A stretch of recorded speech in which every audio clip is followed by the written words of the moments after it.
good afternoon everyone. So for today's video kay mag-translate me from Cebuano to English. So good afternoon everyone. So karon everyone kung tiya pinakagwapo di. Pangag lang. Pangag. Na, okay na. Basta naong gyapon.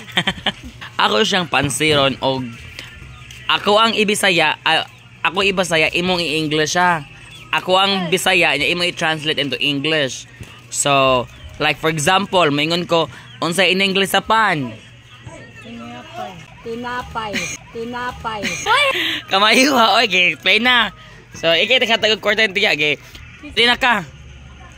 Tagatubag nimo 200 pesos. Game.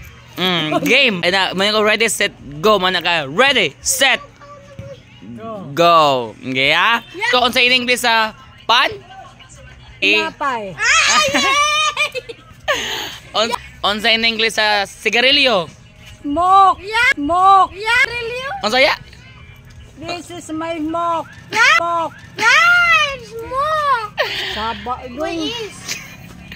Unsa in English sa lumboy? Lumbay. Dahon but yung tabako suyok Sabaoy. Unsa in English sa lumboy? I don't know. Ha? Sa in English sa tubig? Water. Very good. Tigaan ako kartas tiya. Yay! Palita ko Unsa in English sa puspos? Puspuro. Pusporo, it's good. Say pusporo, bunal. Bunal mo in English puspos. No, Unsa in English sa wailgo-ligo? baho. Kandingon. Ha? Kandingon. Ako rin gatubang. Kinsa may kandingon? Ako. Very good. Sayo. Unsa in English sa isda? Fish. Tarong ba? Fish lagi. Gilganan to kwarta. Dos kay sayo pag-pronounce. Pila na tanan imong kwarta? 5. Ha? Nya, pos pila rin mong gipangay kay na piso ra. Nya, pila na kabog papel in English sa biscuit. Soda.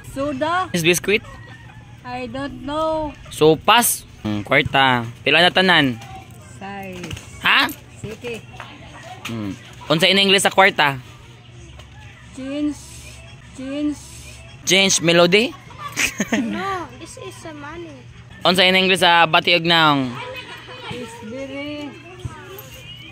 Ay lagi panghirabot ka. Unsa in English sa batiog naong? Very pangit. Unsa? Pangit. Batiog naong? This is my pangit. Sayo. Unsa in English sa lakaw na iya batik kag naong eh. Batik kag naong.